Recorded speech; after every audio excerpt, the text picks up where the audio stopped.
Hello guys, Radhe Radhe, जय श्री श्याम। और देखिए सुबह बज रहे हैं 9 और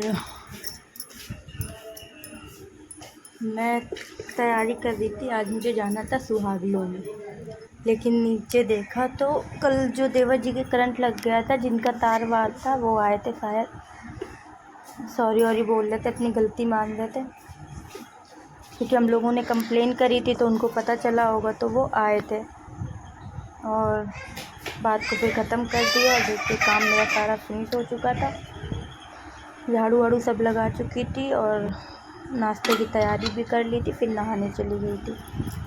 नहा के आने के बाद मैंने अपने लड्डू को नहलाया, तैयार किया और उनको दूध दिया, नाश्ता दिया। बाबू नीचे खेल रही थी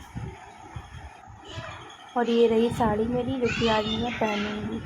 तैयार होने जा रही हूँ और ये देखिए आप लोग, मैं तैयार हो चुकी हूँ और चलते हैं। अब जिनके यहाँ मुझे जाना है, वो मतलब मेरी जेठानी है, भाभी, तो चलते हैं उनके यहाँ। देवर जी गए थे मुझे छोड़ने गाड़ी से और बाबू को लेके नहीं गई थी, क्योंकि वहाँ पे काफ़ी जल्दी हो रही थी, मैं थोड़ा लेट हो गई थी, तो इसलिए बाबू परेशान वहाँ पे करते, इसलिए बाबू को घर में छोड़ गई थी। लेकिन बाबू घर में रुकी ही नहीं थी, थोड़ी देर बाद वो आ गई थी। रो बहुत रही थी, तो फिर छोड़ गए थे देवर जी। और जा रही हूँ मैं, रास्ते में हूँ। और आप लोग कमेंट में बताइएगा कि आप लोगों के यहाँ सुहागले होती हैं कि नहीं होती हैं। आप लोग जानते हो सुहागले कैसे होती है। और ऊपर पन्नी नीचे चले जाने, देवर जी मुझे छोड़ के चले गए थे, मैं घर आ गई थी और सब लोग बैठे थे, इसलिए मुझे करके पल्ला करना पड़ा। मतलब ससुराल पक्ष है, तो इसलिए थोड़ा भाभी लोग कर रही थी पूजा, क्योंकि उनके घर की मतलब देवी, जो घर के देवी देवता होते हैं, उनकी सुहागले उन्होंने की थी, तो ये उनका स्थान है, माता रानी का, उनके घर की माता रानी का स्थान है, तो वो अपनी पूजा पाठ कर रही थी। हालांकि मैं पूजा के टाइम तक पहुंच गई थी और उन्होंने तो कहा था मेरे से 12-1 बजे तक, लेकिन उन्होंने फिर 11 ही बजे फ़ोन कर दिया, तो फिर इसलिए। और ये देखिए, ये है मेरी बिटिया लगती, मतलब जेठानी की लड़की है, तो मेरी भी लड़की ही लगी। और ये मेरी भाभी हैं, ये भी मेरी जेठानी लगती हैं। और हम लोग कर रहे थे, वो पूजा कर रही थी, मैं बैठी थी। फिर उसके पूजा करने के बाद मैंने भी माता रानी को मत्था टेका, पूजा की। फिर मैं उसके बाबू को खिलाने लगी। ये देखिए कितने सुंदर बाबू है ना। और उसके बाद हम लोग श्रृंगार कर रहे थे, सब लोग सुहागले खाने से पहले श्रृंगार किया जाता है, तो सब लोग हम लोग श्रृंगार कर रहे थे, रंग वगैरह लगाया और श्रृंगार किया। अच्छा लगता है, ऐसी चीज़ें होती हैं, मतलब कभी कभी ऐसी चीज़ों में सब मिल पाते हैं। फिर मैंने पतिदेव का नाम लिखा अपने हाथों में, मेहंदी लगाने के सब लोग कह रहे थे, तो मैंने कहा चलो नाम ही लिख लेते हैं पतिदेव का। और फिर सबने नाम लिखवाया अपने पतिदेव का मेरे से ही।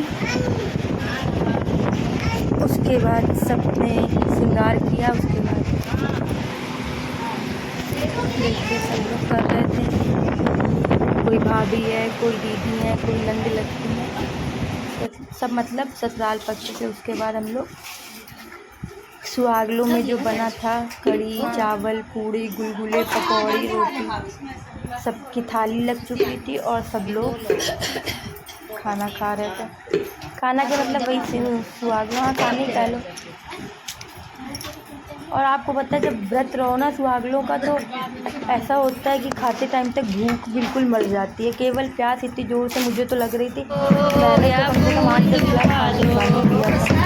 उसके बाद थोड़ी हम लोग ढोलक वोलक बजाई, उसके गाने और ढोलक भी बहुत अच्छी, हालांकि ढोलक इतनी अच्छी नहीं थी, लेकिन जो बजा बहुत अच्छी। और गाने भी बहुत अच्छे गाने, मुझे तो उनके गाने बहुत अच्छे लगते हैं और मुझे बहुत अच्छा लगता है।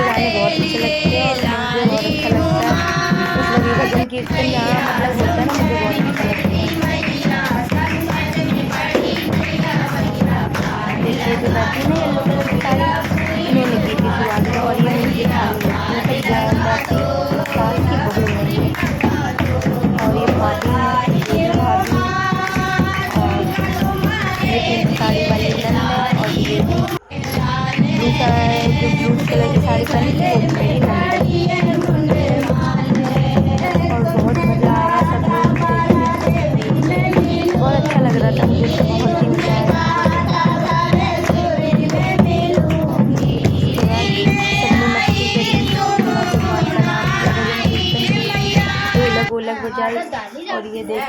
बाबू आ गई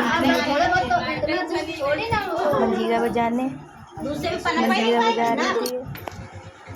फिर हम लोग आ जाते हैं घर वापस। बाबू को नींद आ रही थी लेकिन मगर पे थी नहीं, इसलिए वो सोई ही नहीं थी। और देखिए हम लोग आ गए, देवर जी आए थे मुझे लेने,